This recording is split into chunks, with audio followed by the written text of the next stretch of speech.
La crise politique en Allemagne, on en parle justement avec notre invité du 19h. Nous ce soir, Manuel Pouchelet, expert en questions géopolitiques. Bonsoir, c'est toujours un plaisir de vous avoir parmi nous. Bonsoir madame et merci pour votre invitation. Alors Manuel Pouchelet, l'alliance au pouvoir en Allemagne entre sociodémocrates, verts et libéraux vient d'éclater, laissant le chancelier Olaf Scholz en minorité. C'est une rupture qui se cristallise également autour d'importantes divergences budgétaires pour 2025, n'est-ce pas ? Oui, actuellement, si vous voulez, l'Allemagne connaît une crise économique sans précédent dans la mesure où elle n'a pas anticipé, si vous voulez, les changements économiques d'envergure qu'elle avait prévus déjà sous l'ère de Madame Merkel. Et puis Monsieur Scholz hérite aussi, le chancelier allemand, de lourds dossiers où, si vous voulez, les relations internationales, tant en Europe qu'avec les autres pays, sont aussi sujettes à tergiversation. Le premier partenaire économique, si vous voulez, de l'Allemagne, qui est la Chine, est malheureusement en difficulté économique en ce moment, et forcément l'industrie allemande en pâtit. Donc, si vous voulez, cette coalition qui déjà, dès le début, avait connu quelques signes de faiblesse, aujourd'hui se confirme face à une inflation qui est galopante, et puis aussi à une sorte de mouvement de contestation en Allemagne, où, si vous voulez, vous avez une montée très inquiétante de l'AfD, donc qui est l'extrême droite dans ce pays aussi.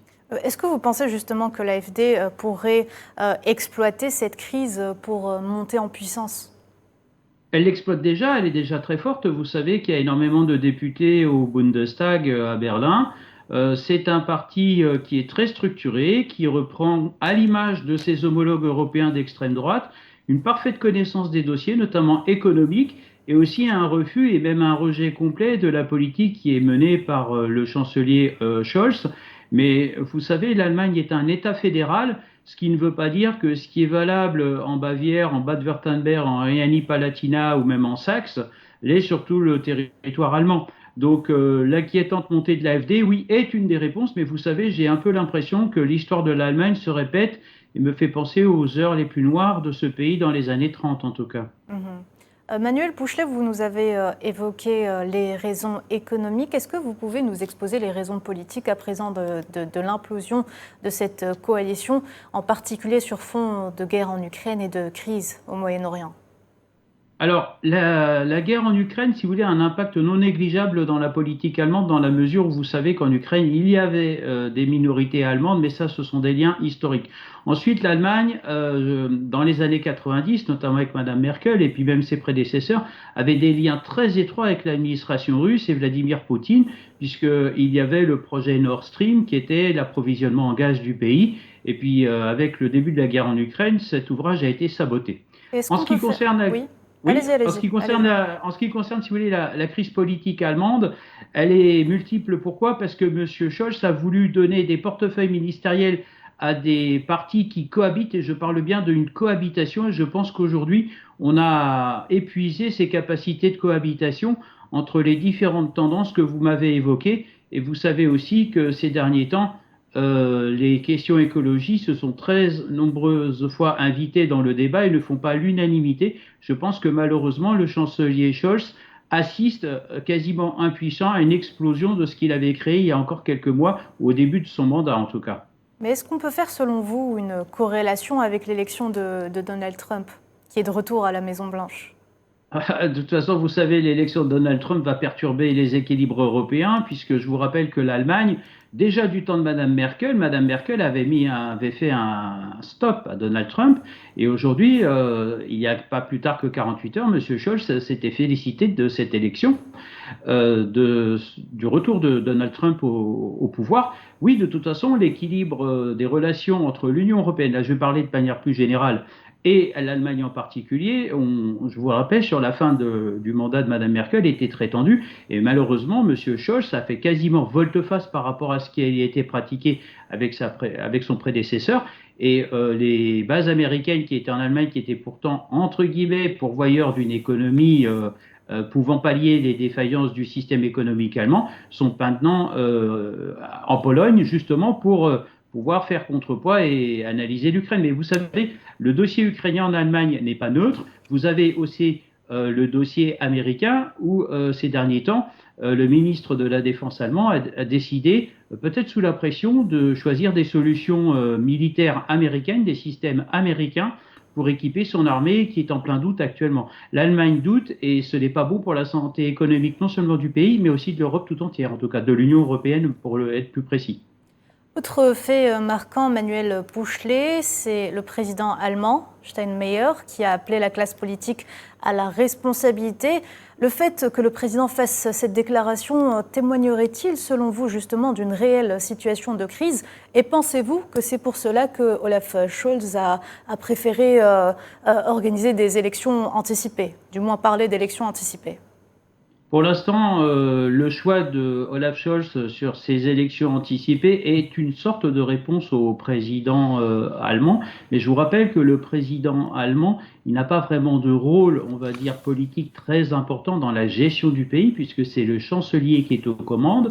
Mais le président allemand a aussi une profonde connaissance des dossiers de son pays, bien entendu. Et Olaf Scholz, si vous voulez, se retrouve confronté peut-être à ses propres contradictions, où il a voulu jouer, on va dire, au niveau politique, un élargissement ouvert à tous les pays, ou à tous les partis, excusez-moi, présents, et toutes les parties présentes, et finalement, on s'aperçoit qu'il aurait peut-être mieux fait de se recentrer sur certains sujets où il a une parfaite maîtrise, puisque certaines, entre guillemets, déviances de partis politiques, malheureusement, le confrontent aussi, dans sa politique, à ses propres contradictions. Et connaissant bien les Allemands, ils sont patients, mais dès qu'il s'agit de leur portefeuille, ils deviennent impatients, d'où la réaction de M. Scholz qui se faisait attendre en tout cas. On pourrait parler de quelles répercussions pour l'Europe quand on sait que l'Allemagne est la locomotive européenne? Oui, en fait, en Europe, vous avez j'allais dire, un binôme. On a tendance à le comparer avec la France. Mais si l'Allemagne va pas bien, je vous rappelle que l'Allemagne est aussi détentrice de dettes de pays européens du Sud, notamment, qui avaient été instiguées en 2015. Et si l'Allemagne ne va pas bien, ce qui veut dire d'ailleurs ce qui est annoncé pour 2025, vous avez également le même cas de figure pour la France, qui est aussi son premier partenaire économique européen. Donc, cette situation très délicate que connaissent les Allemands, qui est l'inflation, mais je vous rappelle qu'aussi l'économie allemande est aussi très centrée sur l'industrie et les premiers clients des Allemands sont à l'étranger. Si vous m'interrogez peut-être sur le cas de l'industrie automobile, oui, il y a une crise de l'automobile. Tout à fait. Alors la crise économique et de l'automobile, notamment si vous pensez au cas de la marque Volkswagen, je vous ferai remarquer qu'il y a eu le Dieselgate dont on paye encore les contradictions au niveau des trucages et en même temps le passage à tout électrique est une logique industrielle qui ne plaît pas forcément aux clients. Et je vous ferai remarquer que les voitures allemandes sont devenues, tout comme d'autres voitures d'ailleurs, sont devenues hors de prix et se voient très concurrencées par une pénétration très importante des véhicules chinois sur le territoire européen, qui, malgré, on va dire, certaines tentatives d'embargo et de sanctions, vont finalement réussir à creuser leur présence sur le territoire européen. Je vous ferai remarquer que l'industrie automobile allemande, pour subsister, les constructeurs se sont regroupés. Maintenant, vous avez ce qu'on appelle des consortiums, chose qui n'existait pas il y a encore quelques années. Aujourd'hui, pour survivre, parce que vous avez quand même pas mal de marques du paysage européen qui ont disparu, mais pour survivre, aujourd'hui, ils sont obligés de créer des alliances, parfois contre nature en tout cas. Comment expliquez-vous, Manuel Puchlet, cette décadence? L'Allemagne serait, selon certains experts, au bord de l'effondrement. Est-ce qu'elle pourrait se relever et comment pourrait-elle se relever si elle est bel et bien au bord de cet effondrement? Alors vous savez, l'Allemagne a un handicap, c'est l'âge de la population qui vieillit. Vous avez également des partenaires qui sont essentiellement à l'étranger, qui aujourd'hui ne répondent plus. Et on parle d'une certaine forme de décadence de par une économie qui n'est pas suffisamment plurielle. L'économie allemande est principalement industrielle, où il y a très peu d'industrie de services.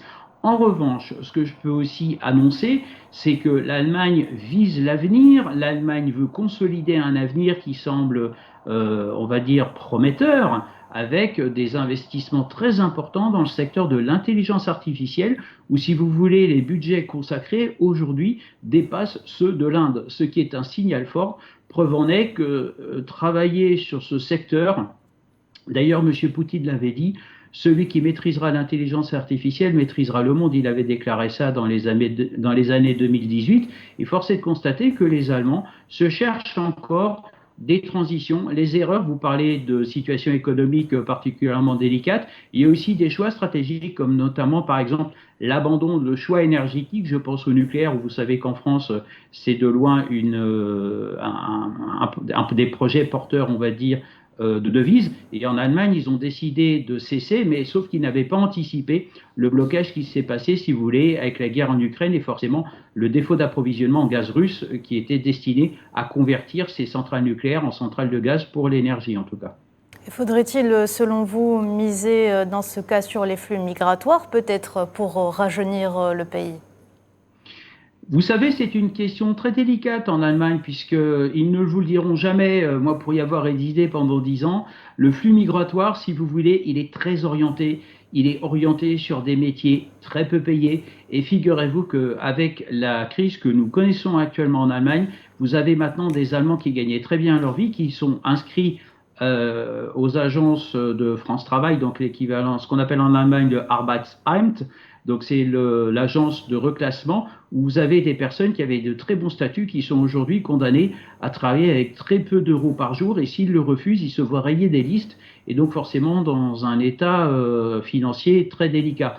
Vous savez, la migration en Europe est un sujet sensible. Madame Merkel avait accueilli beaucoup de réfugiés, mais quand vous interrogez aujourd'hui ces réfugiés, il y en a énormément qui quittent le pays, soit qui visent l'Angleterre, le Royaume-Uni, ou qui préfèrent, pour certains, puisque je pense notamment à certaines minorités qui ont été accueillies pendant les conflits, qui aujourd'hui repartent vers leur contrée, je pense aux Kurdes, ou je pense à d'autres minorités en tout cas.